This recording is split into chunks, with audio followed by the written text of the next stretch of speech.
யாழினியின் வீட்டின் முன்னால் வந்து காரை நிறுத்திய அர்ஜுன் அவளை இறக்கி விட்டு, சரிடி அப்ப நான் கிளம்புறேன்.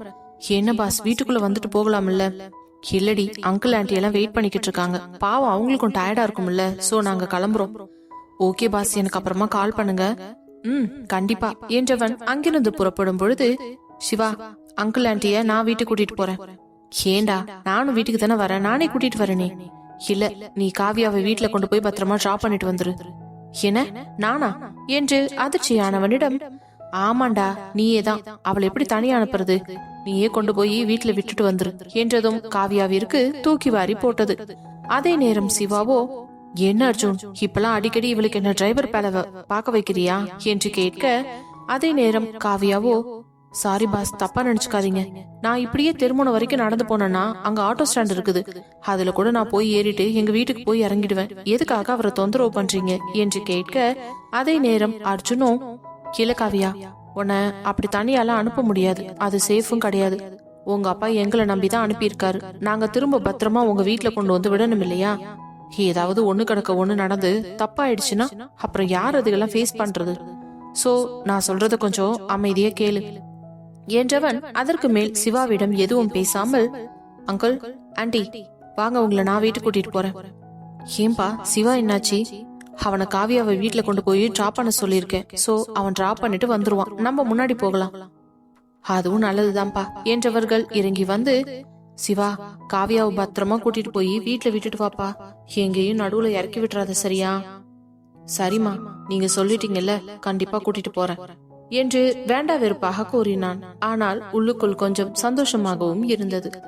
அதே நேரம் காவியாவிற்கு அவன் கூட செல்வதற்கு கொஞ்சம் பயமாகத்தான் இருந்தது. ஏனென்றால் கோவிலில் வைத்து அவனுடைய பேச்சு நடவடிக்கை எதுவுமே சரியில்லை. இப்பொழுது தனியாக அவனிடம் சிக்கினால் கண்டிப்பாக தன்னிடம் மீண்டும் வம்பு வளர்ப்பான் என்று பயத்திலேயே நின்று கொண்டிருந்தாள். அவளுடைய தவிப்பை புரிந்து கொண்ட சிவாவின் அம்மா அவள் அருகே வந்து அவள் தலையை கோதி, இங்க பாருமா, வயசு பொண்ணு நீ, அப்படியெல்லாம் உன்னை தனியா அனுப்ப முடியாது, என் பையன் உன்னை பத்திரமா கூட்டிட்டு போய் வீட்டுல விட்டுருவான், உங்க அப்பா எங்களெல்லாம் நம்பி அனுப்பியிருக்காருனா அந்த நம்பிக்கைக்கு ஏத்த மாதிரி நாங்க நடந்துக்கணும், அதனால எதுவும் பேசாம போய் அந்த கார்ல ஏறி உட்காரு என்று கூற, அவளும் வேறு வழி இல்லாமல் அமைதியாக சென்று அந்த காரில் அமர போனவள் பின்பு யாழினியை பார்த்து, யாழினி நான் வரேண்டி. ஓகே காவியா, நீ பார்த்து போ, வீட்டுக்கு போயிட்டு ஆபீஸ் போக போறியா? ஆமா, வீட்டுக்கு போயிட்டு ட்ரெஸ் சேஞ்ச் பண்ணிட்டு அதுக்கப்புறமா ஆபீஸ் கிளம்பிடுவேன். உடனே அர்ஜுனும், இல்ல காவியா, இன்னைக்கு ஒரு நாளைக்கு நீ லீவ் எடுத்துக்கோ, நாளைக்கு வந்தா போதும். ஐயோ பாஸ், வீட்டுல இருக்கிறத விட ஒரு கஷ்டமான வேலையே கிடையவே கிடையாது, நான் வீட்டுல இருந்தேன்னா எங்க அப்பா சும்மாவே இருக்க மாட்டாரு, 10-15 மாப்பிள்ளைங்களோட போட்டோவை எடுத்துட்டு வந்து கொடுத்து, இதுல எதையாச்சும் ஒன்ன செலக்ட் பண்ணி இந்த வாரமே பொண்ணு பார்க்க வர வைக்கிறேன்னு சொல்லுவாரு. அவருக்கு பயந்து தான் நான் வேலைக்கே ஓடி வந்துடுறேன், உடம்பு முடியாட்டினா கூட பரவாயில்லன்னு. அதனால நான் கண்டிப்பா வீட்டுக்கு போயிட்டு ஆபீஸ்க்கு வந்துடுறேன் பாஸ். சரி, அப்புறம் உன் இஷ்டம் என்று கூறியதும் உடனே அவள் காரில் சென்று ஏறி அமர, இதையெல்லாம் கேட்டுக்கொண்டிருந்த சிவாவிற்கு எரிச்சலாக வந்தது. இப்போ அவசரமா இவளுக்கு கல்யாணம் பண்ணலன்னு அவங்க அப்பனுக்கு என்ன பிரச்சனையா? இப்படியே ரோட்ல போறவன் வரவன் போட்டோவெல்லாம் எடுத்துட்டு வந்து கொடுத்து அவன் மனச கழிச்சு விட்டுருவார் போல இருக்கே. ஏற்கனவே நம்மள ஒருத்தையும் சீண்ட மாட்டாளுங்க, இவளும் நம்மள ரிஜெக்ட் பண்ணிட்டானா இதுக்கப்புறம் இந்த உலகத்துல வாழறதே வேஸ்ட். ஒரு பொண்ணோட மனசுல இடம் பிடிக்க முடியலன்னா நீ எல்லாம் என்ன ஆம்பளை தூ என்று அவன் மனசாட்சியே அவனை காரி துப்பியது. இருந்தாலும் அதை துடைத்து போட்டு விட்டு, இன்னைக்கு எப்படி இருந்தாலும் இவகிட்ட என்னோட காதல சொல்லியே ஆகணும், இதுக்குன்னு நல்ல சான்ஸ் கிடைச்சிருக்கு, அதை நம்ம மிஸ் பண்ண கூடாது என்றவன் அர்ஜுனை பார்த்து, சரிடா அர்ஜுன், நீ இவ்வளவு தூரம் சொல்றதுனால நான் கூட்டிட்டு போறேன் என்றவனை மேலிருந்து கீழ் வரை பார்த்தவன், அவ்வளவு கஷ்டப்பட்டு நீ ஒன்னும் கூட்டிட்டு போக தேவையில்லை, ஒன்னும் பிரச்சனை இல்ல, நான் அவளை டிரைவர் கூடவே அனுப்பி வைக்கிறேன் என்றதும் அவனுக்கு தூக்கி வாரி போட்டது. ஐயோ சிவா, இவன் காரியத்தை கெடுத்துருவான் போல இருக்குதே என்று மனதுக்குள் புலம்பியவன், அதெல்லாம் ஒன்னும் பிரச்சனை இல்ல அர்ஜுன், நான் பாத்துக்கிறேன், சரி நாங்க கிளம்புறோம் என்று நகர்ந்தவனை பார்த்த அர்ஜுனுக்கு சிரிப்புதான் வந்தது. அங்கிள் ஆண்டி கார்ல உட்காருங்க என்றவன் அவர்கள் அமர்ந்ததும் யாழினியிடம் வந்து, சரியாழி அப்ப நான் வரட்டுமா? Okay pass. மித்ரா கிளம்புறேன், உங்க அக்காவை பத்திரமா பாத்துக்கோ. சரிங்க மாமா, ஏதாச்சும் வேலை இருந்துச்சுன்னா சொல்லுங்க, நான் செய்யறேன். அதெல்லாம் எதுவும் இல்லடா, எல்லாத்தையும் நான் பாத்துக்கிறேன். இன்விடேஷனை அப்பா கிட்ட கொடுத்துருக்கேன். நீயும் அப்பாவும் சேர்ந்து யாருக்கெல்லாம் இன்விடேஷன் கொடுக்கணும்னு நினைக்கிறீங்களோ அது எல்லாத்தையுமே கொடுத்து முடிச்சிடுங்க. அப்புறம் இந்த தெருவுல இருக்கிறவங்களுக்கு எல்லாம் நான் கொடுத்துக்கிறேன் இன்விடேஷனை. நீங்க போய் கொடுக்கணுமா மாமா? வேண்டாம். நான் இல்ல மித்ரா, அதுக்கெல்லாம் ஆள் இருக்காங்க. அவங்க வந்து இந்த தெரு ஃபுல்லா கொடுத்துருவாங்க, சரியா? அப்போ ஓகே மாமா என்றதும் அங்கிருந்து கிளம்பி சென்ற பொழுது யாழினியை பார்த்து கொண்டே சென்றான். பிறகு அவள் உள்ளே நுழைந்ததும், ஏண்டி உனக்கு உள்ள வர்றதுக்கு இவ்ளோ நேரமா? நாங்க எல்லாம் உள்ள வந்து எவ்வளவு நேரம் ஆச்சு. ரோட்ல நின்னுகிட்டு அப்படி என்னதான் கதை பேசிக்கிட்டு இருப்பியோ? சே, மானத்தை வாங்கிட்டு கொஞ்சம் கூட உனக்கு வெக்கமாவே இல்லையா என்று கேட்டதும் யாழினிக்கோ இவ்வளவு நேரம் இருந்த சந்தோஷம் மொத்தமும் வடிந்து போய்விட்டது. கண்களில் இருந்து கண்ணீர் திரண்டு வழிய ஆரம்பிக்க அதை பார்த்த மித்ரனுக்கு கோபம் வந்துவிட, அம்மா, அக்காவை எதுக்கு இப்படி எல்லாம் பேசுறீங்க? இவ்ளோ நேரம் அக்கா எவ்வளவு சந்தோஷமா இருந்தா தெரியுமா? எப்படி ஒரு செகண்ட்ல அவளோட சந்தோஷத்தை கலைக்க முடியுது உங்களால? இப்பவும் சொல்றேம்மா, இந்த கல்யாணத்துல உங்களுக்கு விருப்பம் இல்லனா தயவு செஞ்சு ஒதுங்கி இருந்துக்கோங்க. அதை விட்டுட்டு இப்படி அக்காவோட மனச கஷ்டப்படுத்துற மாதிரி பேசாதீங்க. இந்த விஷயம் மட்டும் மாமாக்கு தெரிஞ்சதுன்னா நடக்கிறதே வேற. என்னடா பெரிய மாமா, ஊர் உலகத்துல இல்லாத அதிசய மாமாவை கண்டுட்ட ரொம்ப ஓவரா தான் பண்ணிக்கிட்டு இருக்கீங்க. நீங்க வேணும்னா அந்த அர்ஜுனை பார்த்து பயந்துக்கோங்க. எனக்கு எந்த அவசியமும் இல்ல பயப்படணும்னு. போதும் கமலா, நிறுத்து. நல்ல நாள் அதுவுமா என் பொண்ணு இப்படி அழ வச்சிட்டல்ல, இதுக்கு மேல ஒரு வார்த்தை நீ பேச தேவையில்லை. தயவு செஞ்சு இந்த இடத்த காலி பண்ணு. ஆமா, எனக்கு மட்டும் இங்க நின்னு உங்க முகர கட்டையெல்லாம் பாத்துட்டு இருக்கணும்னு அவசியமா என்ன? இங்க பாரடி, வந்ததும் அப்படியே பாப்பரப்பான நீட்டி விட்டு படுத்துறாத. ஒழுங்கு மரியாதையா போய் மதியத்துக்கு சமைக்கிற வேலையை பாரு. அப்படியே வீட்டையும் ஒழுங்குபடுத்து. சரிம்மா என்றவள் அழுது கொண்டே அறைக்கு செல்ல, அக்கா நீ இரு, நான் பாத்துக்கிறேன். அப்பா, இன்னைக்கு மதியானம் லஞ்ச் நம்ம வெளியில வாங்கிக்கலாமா? ஓகே மித்ரா என்றவர் காசு எடுத்து அவன் கையில் கொடுத்து, 3 பேத்துக்குமே சாப்பாடு வாங்கிட்டு வந்துரு என்றதும் வேகமாக அறைக்குள் இருந்து வெளியே வந்த கமலா, என்ன 3 பேருக்கா? அப்போ நான் என்ன பண்றது? நீ சாப்பிட மாட்டியோன்னு நினைச்சேன்.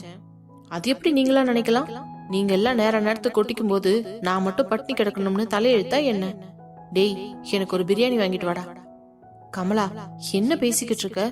இன்னைக்கு தான் கோயிலுக்கு போய் பத்திரிக்கை வச்சு படைச்சிட்டு வந்திருக்கோம். இன்னைக்கு போய் நான்வெஜ் சாப்பிடணும்னு ஆசைப்படுற?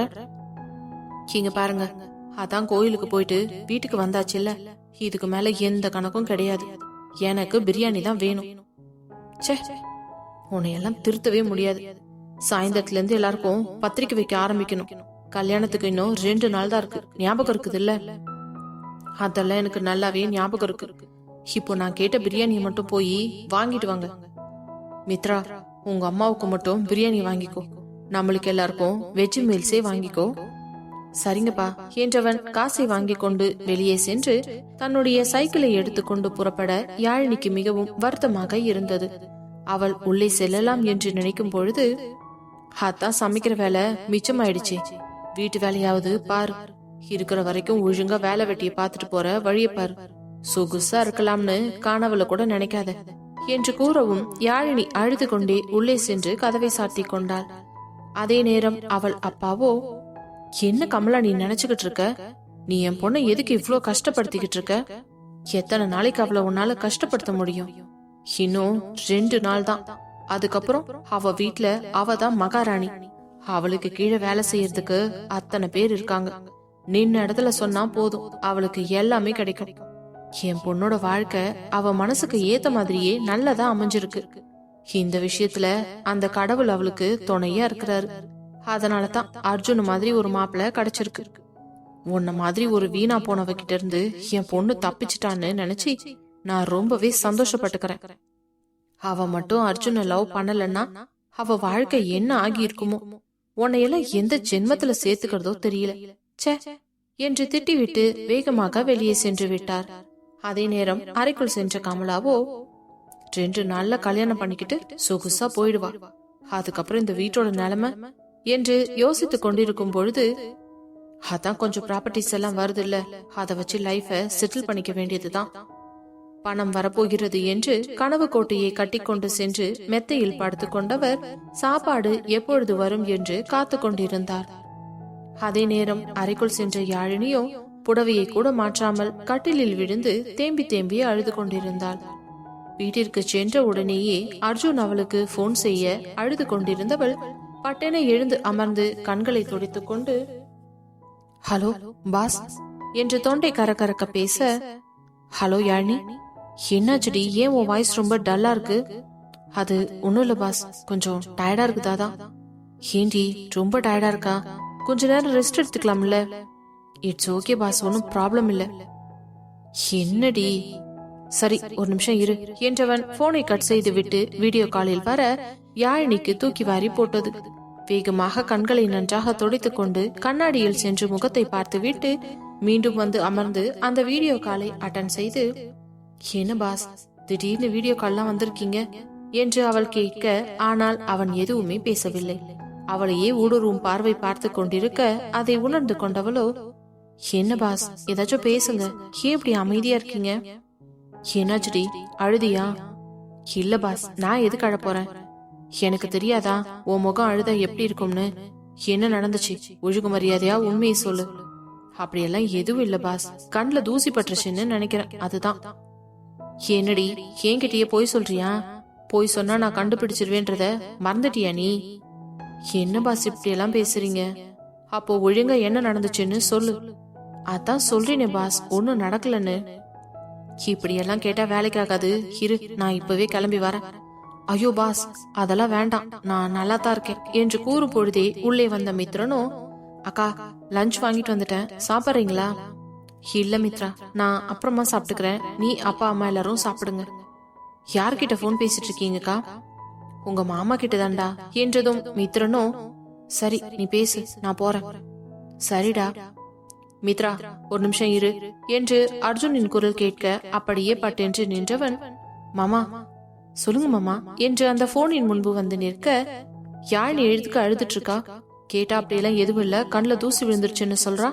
நான் வந்ததுக்கு அப்புறம் வீட்டுல ஏதாச்சும் பிரச்சனை நடந்துச்சா என்றதும் மித்ரன் யாழினியை பார்க்க, யாழினியும் சொல்லாதே என்பதை போல கண்ணை காட்டினாள். மித்ரா நான் பேசும்போது என்ன பார்த்து மட்டும் பேசு, எதுக்கு உங்க அக்காவை பாக்குற? சொல்லு மித்ரா, நீயும் என்கிட்ட போய் சொல்லதான் போறியா? ஐயோ மாமா, உங்ககிட்ட நான் ஏன் போய் சொல்ல போறேன்? அம்மா கொஞ்சம் அக்காவை ஹார்ஷா திட்டாங்க, அதனாலதான் அக்கா ஹர்ட் ஆயிட்டாங்க. எதுக்கு திட்டினாங்க? வீட்டுக்கு வந்து ரொம்ப நேரம் கழிச்சு தானே அக்கா உள்ள வந்தாங்க, அதுக்காக அம்மா கொஞ்சம் ஹார்ஷா திட்டாங்க. அதுவும் இல்லாம இருக்க போற 2 நாளும் சொகுசா இருக்கலாம்லாம் நினைக்காத, ஒழுங்கா வீட்டுல இருக்கிற எல்லா வேலையும் பாக்குற வழிய பாரு, அப்படி இப்படின்னு சொல்லி சமைக்க சொல்லி திட்டினாங்க. அதுக்கப்புறம் தான் அப்பா அதெல்லாம் எதுவும் வேண்டாம், சமைக்கவும் வேண்டாம், அவ ரெஸ்ட் எடுத்துக்கிட்டோம்னு சொல்லி 3 பேருக்குமா சேர்த்து சாப்பாட கடையில இருந்து வாங்கிட்டு வர சொன்னாரு. இப்பதான் மாமா ஹோட்டலுக்கு போய் சாப்பாட வாங்கிட்டு வந்தேன். இதையெல்லாம் கேட்ட அர்ஜுனுக்கு பயங்கரமாக கோபம் வந்தது. யாழினி, நீ என்ன அந்த வீட்டு வேலைக்காரியா? நீதான் எல்லா வேலையும் செய்யணும்னு ஏதாவது இருக்கா என்ன? என்ன பாஸ் இப்படி பேசுறீங்க? நம்ம வீட்டு வேலையை நம்ம தானே செய்யணும். இத்தனை நாள் நீ எப்படி இருந்த? நல்லா கேளுங்க மாமா, வர வர இந்த அம்மாவோட போக்கு ஒன்னும் சரி கிடையாது. இந்த அக்காவும் என்னை எதுவுமே கேட்க விட மாட்டேங்கிறாங்க. எனக்கு ரொம்ப எரிச்சலா இருக்குது மாமா. சரி மித்ரா, நீ கவலைப்படாத, இதுக்கு உடனே நான் முடிவு கட்டுறேன், சரியா? என்ன மாமா பண்ண போறீங்க? அது இன்னும் கொஞ்ச நேரத்துல தெரிஞ்சிடும். நீ யாழினி கிட்ட போனை கொடுத்துட்டு போ. சரிங்க மாமா. இந்தாங்கக்கா பேசுங்க என்று விட்டு வெளியே சென்றவன் அரைக்கதவை சாத்தி விட்டு சென்று விட்டான். சொல்லுங்க பாஸ். யாழினி, எப்படி மனசாட்சியே இல்லாம என்கிட்ட போய் சொல்ற? நீயும் நானும் வேற வேற இல்ல, 2 பேரும் ஒண்ணுன்னு நான் நினைச்சுக்கிட்டு இருக்கேன். என்னோட சரி பாதி நீ. அப்படி இருக்கும் பொழுது என்கிட்டயே போய் சொல்லி மலைக்கிற அளவுக்கு வந்துட்டியா? நான் அந்த அளவுக்கு இன்னும் உன் மனசுல இடம் பிடிக்கலையா? ஐயோ பாஸ், என்ன நீங்க இப்படி பெரிய பெரிய வார்த்தையெல்லாம் பேசுறீங்க? இப்படி எல்லாம் பேசாதீங்க பாஸ், எனக்கு ரொம்ப கஷ்டமா இருக்கு. பின் என்னடி, உன்னை இந்த அளவுக்கு டார்ச்சர் பண்றாங்க உங்க அம்மா, அத நீ என்கிட்ட இருந்து மறைக்கிறல்ல? டார்ச்சர் எல்லாம் இல்ல பாஸ், அவங்களுக்கு கொஞ்சம் என் மேல கோபம், அந்த கோபத்தை இப்படி எல்லாம் காட்டுறாங்க. மத்தபடி வீட்டு வேலை செய்யறதெல்லாம் எனக்கு ஒரு கஷ்டமும் இல்ல. இங்க பாருடி, நீ இந்த அர்ஜுனோட பொண்டாட்டி, நீ எதுக்கு அந்த வேலையெல்லாம் செஞ்சுக்கிட்டு இருக்கணும்? பாஸ், என்ன இருந்தாலும் நம்ம வீட்டு வேலைய நம்ம தானே செய்யணும். இதுக்கு முன்னாடி நீ எப்படியோ தெரியாதுடி, ஆனா இப்போ நீ என் பொண்டாட்டி. உன்னை ஒரு சின்ன கஷ்டம் கூட படுத்தாம பாத்துக்க வேண்டியதுதான் என்னோட கடமை. இதுக்கு எனக்கு என்ன பண்ணணும்னு ஆல்ரெடி நான் முடிவெடுத்துட்டேன். நீ எதை பத்தியும் யோசிக்காம ஒழுங்கா போய் சாப்பிட்ற வழிய பாரு. நான் மித்ரனுக்கு கால் பண்ணி கேட்பேன். நீ மட்டும் சாப்பிடலன்னு சொன்னான்னு வச்சுக்கோ, ஏன் நேரா நானே கிளம்பி வந்து உனக்கு சாப்பாட ஊட்டி விடுவேன். அவ்வளவுதான், சொல்லிட்டேன், பாத்துக்கோ. ஐயோ பாஸ், அதெல்லாம் ஒண்ணும் இல்ல, நான் சாப்பிடுவேன். குட், சரி நீ போய் சாப்பிடு. நீங்க சாப்பிட்டீங்களா பாஸ்? இதோ இப்பதான் சாப்பிட போறேன். சரிங்க பாஸ் என்றவள், நான் போனை வச்சிருவா? சரி ஆழினி, இன்னும் 2 நாள்ல நமக்கு கல்யாணம். தயவு செஞ்சு உன் முகத்தை கொஞ்சம் சந்தோஷமா வச்சுக்கோ. உன்னை இந்த மாதிரி பாக்குற அளவுக்கு என் உடம்புலயும் மனசுலயும் தெம்பு இல்லடி. நீ சின்னதா கண்ணீர் சிந்தினா கூட இதயத்துல இருந்து ரத்தம் வடிகிற மாதிரி வலிக்குது. எனக்காகவாது தயவு செஞ்சு இனிமே அழுகாத. உனக்கு என்ன பிரச்சனை இருந்தாலும் ஒளிவு மறைவில்லாம என்கிட்ட சொல்லு. நான் உன் புருஷன்டி, என்கிட்ட சொல்லாம நீ வேற யார்கிட்ட சொல்ல போற என்று அவன் புருஷன் என்று அழுத்தி கூறியதில் யாழினி உடல் சிலிர்க்க, கண்டிப்பா பாஸ், இனிமே எது நடந்தாலும் உங்ககிட்ட சொல்றேன். சரி, அப்ப நான் வச்சுட்டுமா? சரிங்க பாஸ், இதுக்கு மேல நீ எந்த வேலையும் செய்ய தேவையில்ல, ஒழுங்கா சாப்பிட்டுட்டு ரெஸ்ட் எடு. சரி என்று போனை வைத்துவிட அதற்குள் மித்ரன் வந்து, அக்கா வாங்க சாப்பிடலாம். இல்லடா, நான் கொஞ்ச நேரம் கழிச்சு சாப்பிட்டுக்கிறேனே. நீ சாப்பிட்ட உடனே மாமா போன் பண்ணி சொல்ல சொல்லியிருக்காரு. இப்ப நீ சாப்பிட வரியா இல்லையா? என்ன, அதுக்குள்ள உனக்கு மெசேஜ் வந்துருச்சா? ஆமா, இங்க பாரு என்று வாட்ஸ்அப்பை காட்ட, சரி சரி வா சாப்பிடலாம். அப்பா எங்க? அப்பா வந்தாச்சு, நீ வா. மாமா பேரை சொன்னாதான் நீ பயப்படுற. இருக்கட்டும், இனிமே உன்னை எப்படி வாழ வைக்கிறதுன்னு எனக்கு நல்லா தெரிஞ்சு போச்சு என்று கூறியவன் தட்டெடுத்து கொண்டு வந்து அவளுக்கு சாப்பாடு போட்டு கொடுத்து சாப்பிடு என்று கூறினான். எங்கே அர்ஜுனுக்கு போன் செய்து போட்டு விடுவானோ என்று பயந்தவள் வேறு வழி இல்லாமல் அவன் வாங்கி கொண்டு வந்திருந்த சாப்பாட்டை திருப்தியாகவே சாப்பிட்டு முடித்து மீண்டும் அவரவர்கள் அறைக்குள் சென்று விட்டனர். அதே நேரம் காவியாவை அழைத்துக் கொண்டு யாழினி வீட்டிலிருந்து கிளம்பிய சிவா கொஞ்ச தூரம் சென்றதும் காரை ஒரு ஓரமாக நிறுத்த, அதில் பதறிய காவியாவோ, இப்போ எதுக்கு வண்டி ஸ்டாப் பண்றீங்க? ஏண்டி, உனக்கு என்ன நான் டிரைவரா? என்னவோ ஸ்டைலா பின்னாடி போய் மகாராணி மாதிரி உட்கார்ந்துகிட்டு இருக்க. ஒழுங்கு மரியாதையா இறங்கி வந்து முன்னாடி வந்து உட்காரு. என்ன நீங்க இப்படி எல்லாம் பேசுறீங்க? நான் எதுக்கு முன்னாடி வந்து உட்காரணும்? பின்ன நீ என்னவோ ஓனர் அம்மாவாட்டம் ஸ்டைலா போய் பின்னாடி உட்காந்துக்கிட்டு இருப்ப, நான் உனக்கு வண்டி ஓட்டணுமா? வந்து முன்னாடி உட்காரியா, இல்ல நானே தூக்கிட்டு வந்து உட்கார வைக்கவா என்றதும் பதட்டப்பட்டவளோ, ஐயோ வேண்டாம், நானே வரேன் என்று கதவை திறந்து கொண்டு வந்து முன்னால் அமர்ந்ததும் வண்டியை எடுக்காமலேயே இருந்தான். இப்போ என்னாச்சு, ஏன் கிளம்பாம இருக்கீங்க? கார்ல ஏறின உடனே சீட் பெல்ட் போடணும்னு தெரியாதா உனக்கு என்றதும் தான் குனிந்து பார்த்தாள். ஆனால் அவளுக்கு அந்த பெல்ட்டை எப்படி மாட்ட வேண்டும் என்று தெரியவில்லை. இங்க பாருங்க, இதுக்கு முன்னாடி நான் கார்ல எல்லாம் போனதே இல்ல. திடீர்னு என்ன சீட் பெல்ட் எடுத்து மாட்டன்னு சொன்னா நான் எப்படி மாட்டுறது? என்ன, ஒரு சீட் பெல்ட் கூட போட தெரியாதா? வாய் மட்டும் நல்லா வாசப்படி வரைக்கும் போயிட்டு வருது இல்ல. வாய் பேசுறதுக்கும் சீட் பெல்ட் போடுறதுக்கும் என்னங்க சம்பந்தம்? முன்ன பின்ன கார்ல போயிருந்தா நான் போட்டிருப்பேன், எனக்கு எப்படி தெரியும்? ஒன்னும் தெரியாதுனாலும் இந்த வாய்க்கு ஒன்னும் குறைச்சல் கிடையாது என்றவன் அவள் எதிர்பார்க்காத நேரத்தில் அவள் முகத்தருகே நெருங்கி வந்து சீட் பெல்ட்டை இழுத்து அவள் இடையோரம் உரசியபடியே அந்த பெல்ட்டை மாட்ட, காவியாவின் முகமெல்லாம் குப்பென்று வியர்த்து விட்டது. பயத்தில் அவளுடைய உடல் எல்லாம் நடுங்க ஆரம்பிக்க அதை உணர்ந்து கொண்ட சிவாவோ மெதுவாக அவள் முகத்தை திரும்பி பார்த்ததும் பதறிவிட்டான். காவியா, என்னாச்சு? ஏன் திடீர்னு இப்படி உனக்கு ஸ்வெட் ஆகுது? எனக்கு தெரியல என்று உதடுகள் தந்தி அடிக்கும்படி பேசிக் கொண்டிருந்தவளை பார்த்தவனுக்கு ஒன்றுமே புரியவில்லை. நல்லா தானே இருந்த, உடம்பு ஏதாச்சும் பண்ணுதா? நம்ம வேணா ஹாஸ்பிட்டலுக்கு போலாமா? இல்ல, அதெல்லாம் வேண்டாம். அப்புறம் ஏன் உன்னோட உடம்பு இப்படி நடுங்கிக்கிட்டு இருக்கு? ஜொரம் அடிக்குதா என்று நெற்றியிலும் கழுத்திலும் கையை வைத்து பார்க்க அவனுடைய ஸ்பரிசத்தின் தீண்டலில் மீண்டும் அவள் உடல் ஒரு முறை குலுங்கியது. என்னடி நீ பண்றதெல்லாம் எனக்கு பயமா இருக்குது என்று பதற, இங்க பாருங்க, தயவு செஞ்சு நீங்க உங்க சீட்ல போய் உட்காருங்க. நீங்க இவ்வளவு பக்கத்துல வந்ததுனால தான் இவ்வளவு பிரச்சனையும். என்ன? ஆமா, திடுதிப்புன்னு இவ்வளவு க்ளோஸ்ல வந்தா பதட்டம் ஆகுது இல்ல என்றதும் தான் அவள் பதட்டத்திற்கான காரணம் அவனுக்கு புரிந்தது. இல்ல, நான் தெரியாம தான் கேக்குறேன். உனக்கு சீட்டு பெல்ட்டை போட்டு விடத்தானே வந்தேன். ஏதோ உனக்கு அடிச்சு கொதற போற மாதிரி எதுக்கு இப்படி பயந்து நடுங்குற? என்னவோ ஏதோ திருடங்கிட்ட மாட்டின மாதிரி மூஞ்சியெல்லாம் வேர்த்து வடியுது. என்னை பார்த்தா உனக்கு அவ்வளவு கொடூரமா வருகுது? இங்க பாருங்க, தயவு செஞ்சு நான் சொல்றத புரிஞ்சுக்கோங்க. எனக்கு இப்படி எல்லாம் எந்த ஆம்பளை கிட்டையும் நெருக்கமா நின்னு பேசி பழக்கம் கிடையாது. அதனால நீங்க கிட்ட வந்ததுல இருந்து எனக்கு கொஞ்சம் பதட்டம் ஆயிடுச்சு. இப்பவும் சொல்றேன், தயவு செஞ்சு நகர்ந்து போங்க ப்ளீஸ். முடியாது. நான் எதுக்கு நகர்ந்து போகணும்? என்ன நீங்க இப்படி எல்லாம் விளையாடுறீங்க? தயவு செஞ்சு வண்டி எடுங்க. எனக்கு வீட்டுக்கு போகணும், மணி ஆச்சு. இதுக்கப்புறம் நான் கிளம்பி ஆபீஸ்க்கு வேற போகணும். So what? ப்ளீஸ் வண்டியை எடுங்க சிவா. என்ன சொன்ன? வண்டியை எடுங்கன்னு சொன்னேன். இப்போ நீ என் பேரை சொல்லி தானே பேசுன.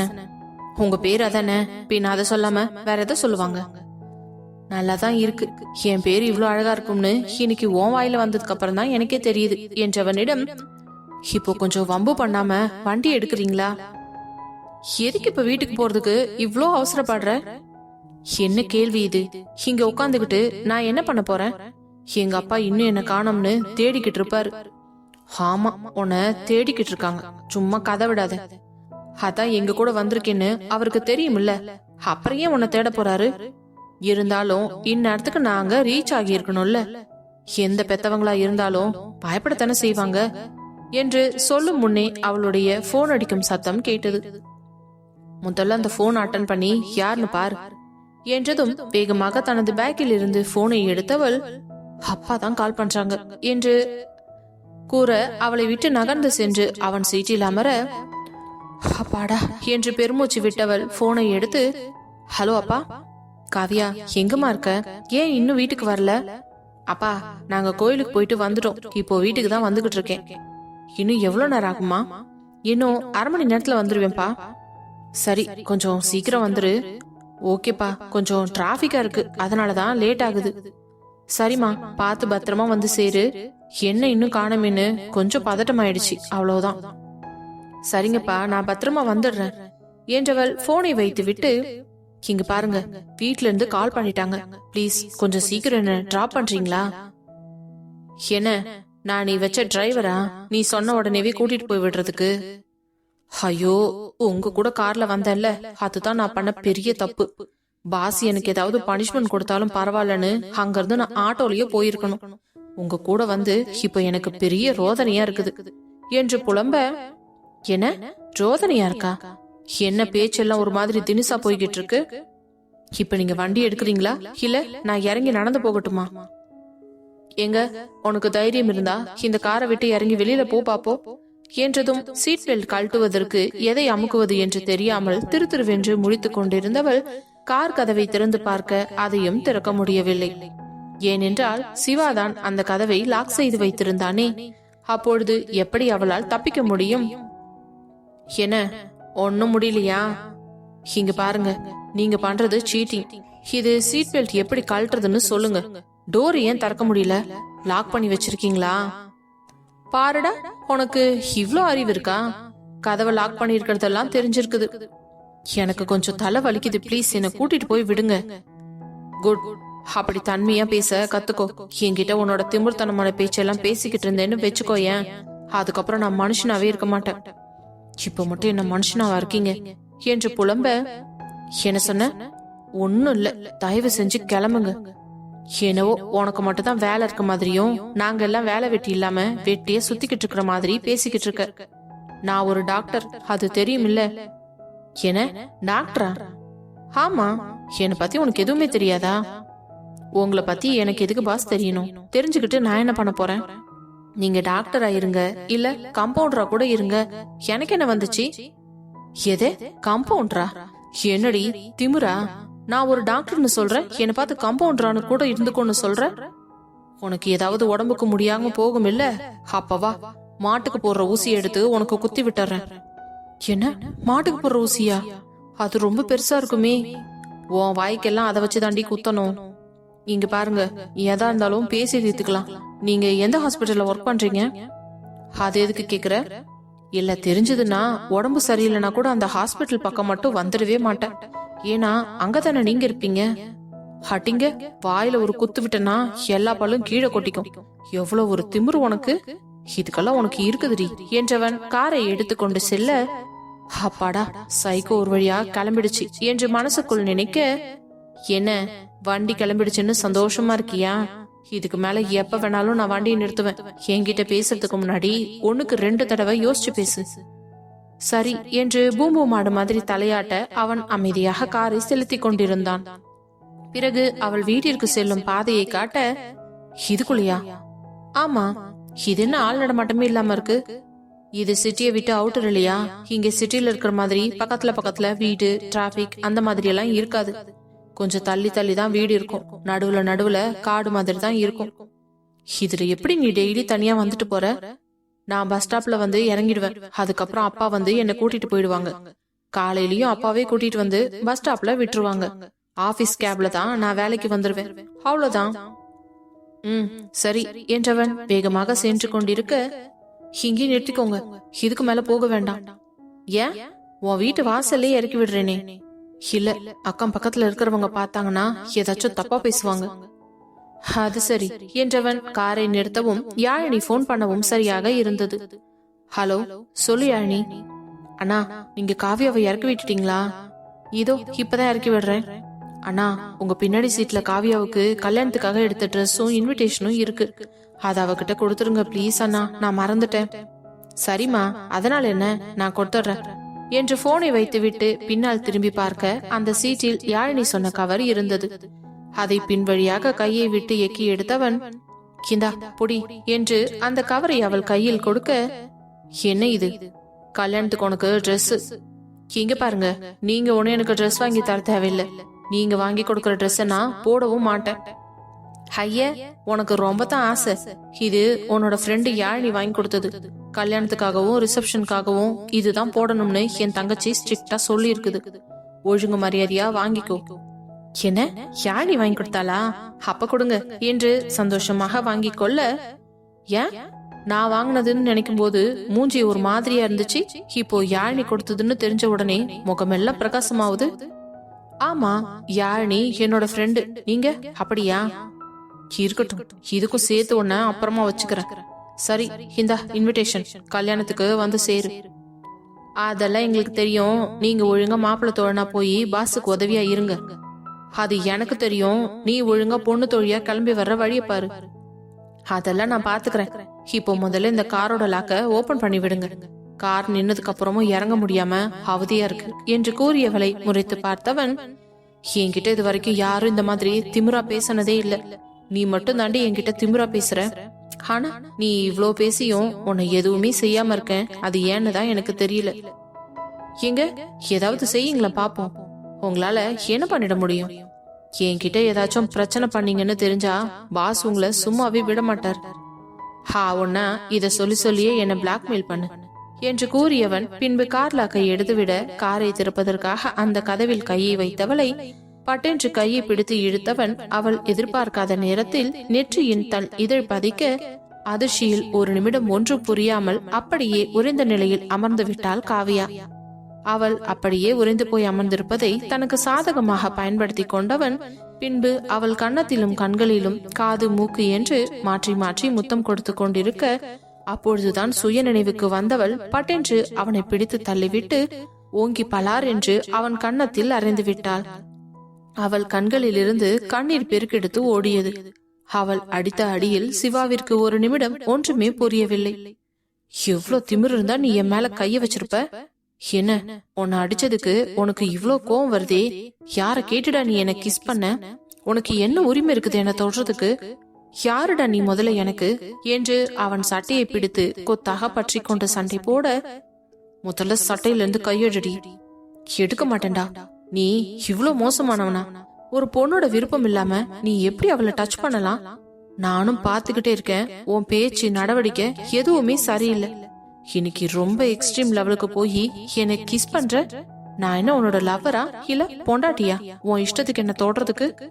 இப்படி முன்ன பின்ன பழக்கம் இல்லாத பொண்ணை தொடுறதுக்கு முன்னாடி கொஞ்சம் கூட உனக்கு கூசல?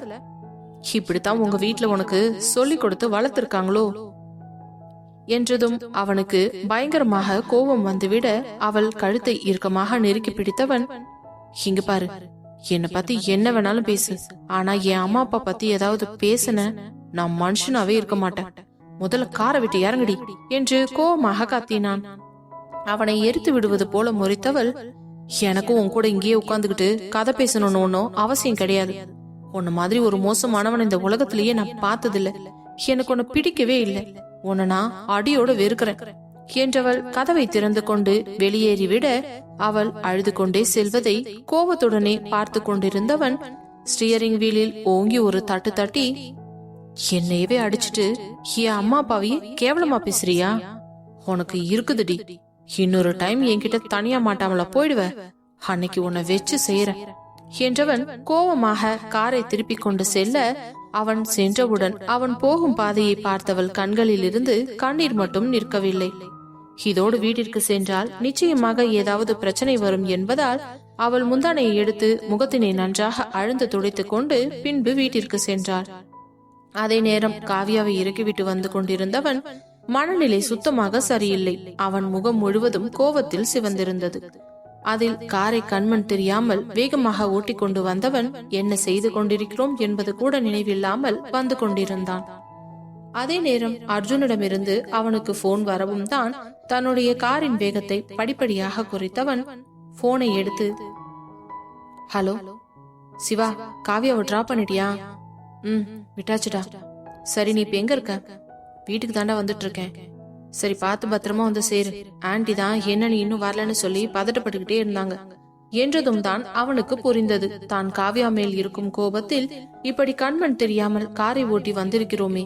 சப்போஸ் நமக்கு ஏதாவது ஆகி இருந்தால் தன் தாய் தந்தையின் நிலைமை என்ன ஆகும் என்று அந்த நிமிடம் யோசித்தவன், சரிடா, நான் இன்னும் கொஞ்ச நேரத்துல வந்துருவேன், அவங்கள பதற வேணாம்னு சொல்லு.